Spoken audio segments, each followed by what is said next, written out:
Greetings, it is I, Tentus Naraban Dracovin, Lord and Emperor of the Dracovin Empire, and welcome. It is time to start a new series, a series on the world of Magic the Gathering, where I introduce you to the legends, the locations, the planes, and the planeswalkers that make this world a very interesting place, that give it life and essence. So let's start with it. I wanted to start with a very important place, a plane, Dominia.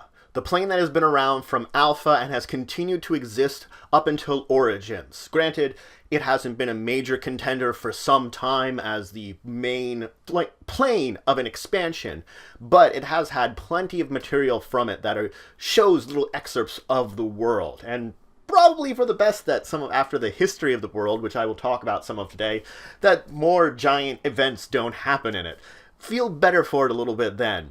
But just talking about the plane as a whole, I'm going to really focus on that, the larger plane as a whole and some of its history. And perhaps in other episodes I will talk more about some of the locations and legends there, even some of the planeswalkers that came from it.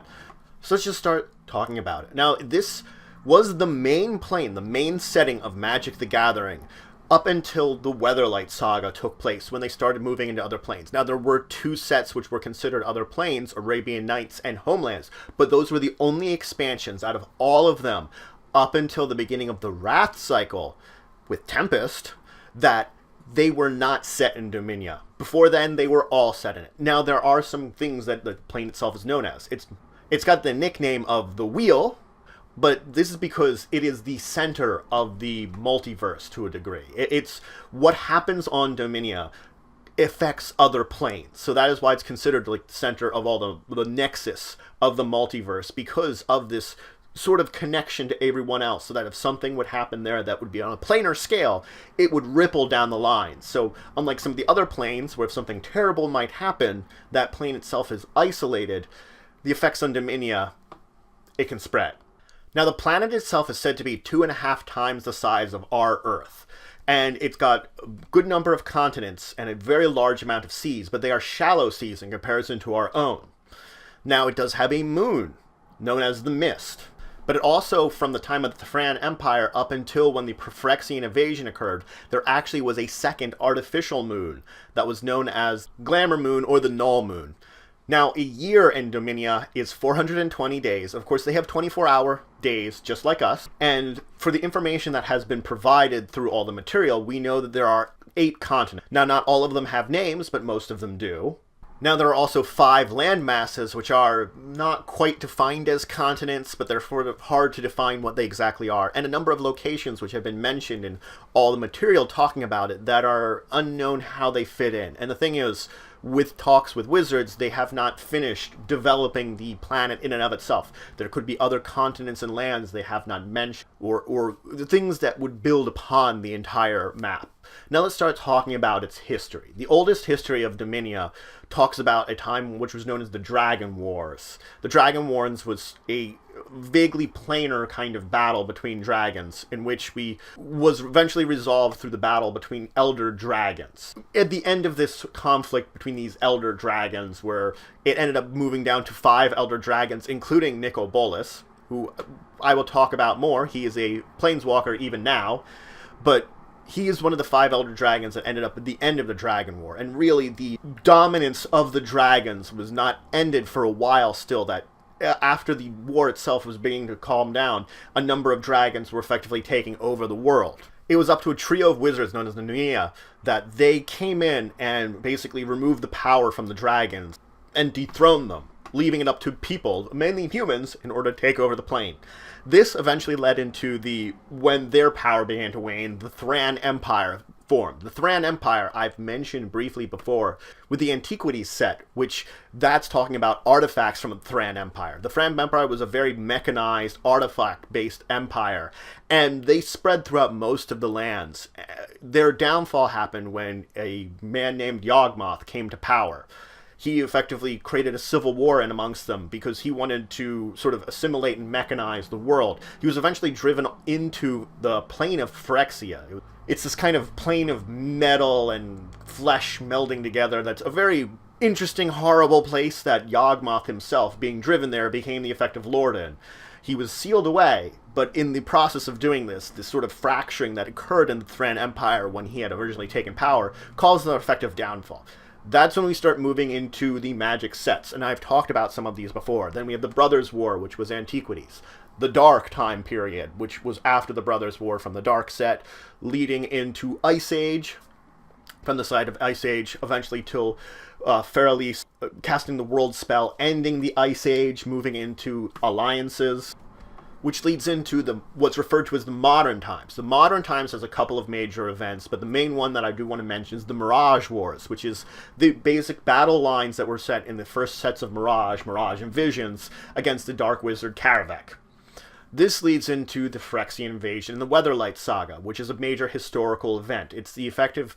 The first apocalypse you could call that affected Dominia was, of course, the end of the Brothers' War, which eventually resulted in the Ice Age. This is the second one, where Phyrexia finally finds a way to invade, and it's up to the Weatherlight crew to stop it.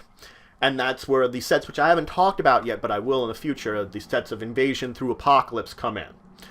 100 years after that, we come into the next major storyline, which lasted from Odyssey to Scourge, which is the coming of the living god Corona, effectively tried to come upon the world, and doing this caused its own disruptions and damage to Dominion. This is 100 years after the apocalypse, people are recovering, and another big event happened, which just screws over the world just a little more.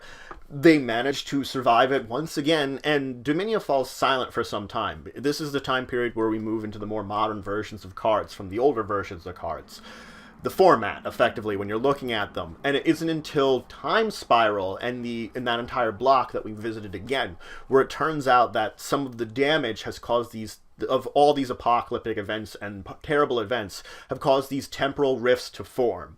These rifts in time and space, not only to different times, but into alternate timelines, so that you get all these mixing of strange beings and peoples and strange changes that are going on. And it's up to Planeswalkers then to stop it. Teferi discovers that Planeswalkers can use their sparks to close it. I'll talk about more on this when I get to the Time Spiral set, but a bunch of Planeswalkers give up their lives effectively, or their sparks, in order to seal all these time rifts. Eventually, at the end of it, one last rift is sealed, but the result of it changes Planeswalkers forever and their intrinsic abilities and nature. Most of the modern Planeswalkers we know about now are only used to the new versions of it. Only a few of them had a taste of the old versions. Liliana Vess, for example, she understood what it was to be an old Planeswalker, and Nicol Bolas, too.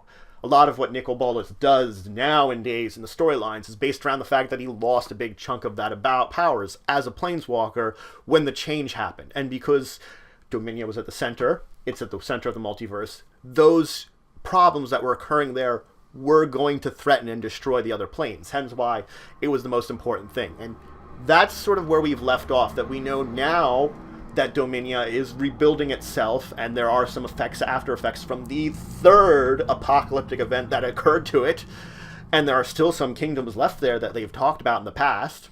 But let's move on and talk about some of the races and kingdoms that are in Dominia.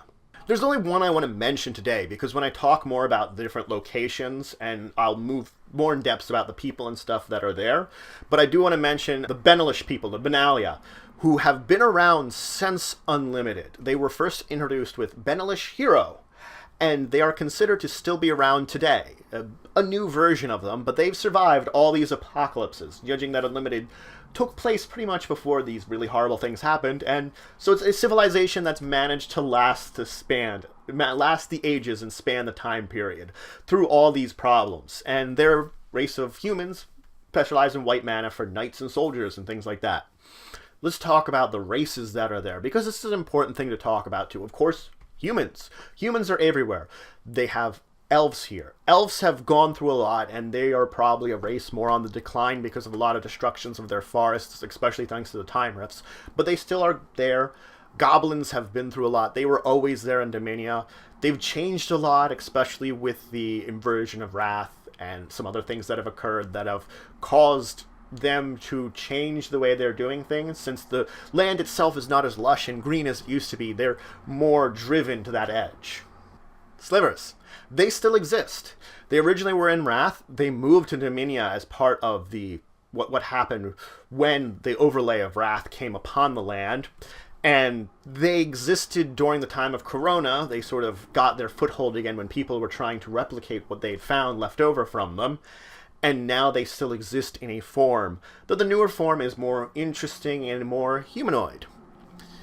There's Minotaurs. Minotaurs have always been a big part of it. Even if they're not like a major race, they've showed up through a lot of the different sets that have had to do with Dominia. And of course they've had a lot of different groups of them too, but they still go strong in the land here. Well, the remaining tribes sort of banded together to form one tribe and look for survivors for the other ones. Angels. When Phyrexia destroyed Sarah's realm. Sarah was a planeswalker. I will talk about her in another episode. But she had her own demi-plane. It got destroyed. And all the angels that were there got displaced to Dominia. So they're there now. There's a large portion of angels in the plane that actually help protect a lot of the people. And the maybe not necessarily the good people, but protect the order of the land a little bit. Since angels are white-aligned mostly. There's the race of Avens, which are a race of bird people, which have been occupying certain areas of the land and keep going strong. Merfolk. The seas are vast. They are shallow seas. There are vast amounts of them. There, of course, are merfolk that live in them. And certain groups of merfolks have had troubles. And the last primary race I want to mention is dragons. Dragons have always been a part of Dominia. There's dragons of every mana color that actually exist throughout the land. Now, red seems to be the primary one with the most amount of dragons, but they are throughout the world and spread strong. Now, there are some other minor races that exist here. There's the Venashino, a race of lizard folk, the Noctu, a race of insect folk. There's the Cephalids, who are more like an octopi-type humanoids. There's orcs. They used to be much stronger. They're kind of weak, small groups that sort of spread around. Dwarfs still exist, even though they are on the back end of their ability to be around. They're spread out a lot far. They don't have any major civilizations since the fallen empires. And there's a race of intelligent apes that happen to take up in the forest of Yavimaya, which still exists. And the apes still exist there. But they were first introduced in alliances, and it wasn't until Treetop Village a card was put out where they showed that, yes, it's this village in the treetops that can become an ape creature. They are still around. They didn't go away after the alliances. They just don't have many cards based on them. The sentient, intelligent apes. So, that's it for today. I just wanted to introduce the basics, some history, and some people of the plane of Dominia, just to start everything out. In further episodes, when I talk more about Dominia, I'll talk about some of the locations of it, some of the legends, and some of the planeswalkers which are intrinsically linked to it. I'll, of course, talk about other planes, too. I don't know which episode I will do next, whichever one I feel like. Maybe I'll do a planeswalker, maybe I'll do a planes. We'll see. But for now, if you have any questions, comments, anything you want to say, anything you think left out, please leave in the comments below. Please like, share, and subscribe to our channel, the Empire, and the work I do. And until the next time, I bid you farewell.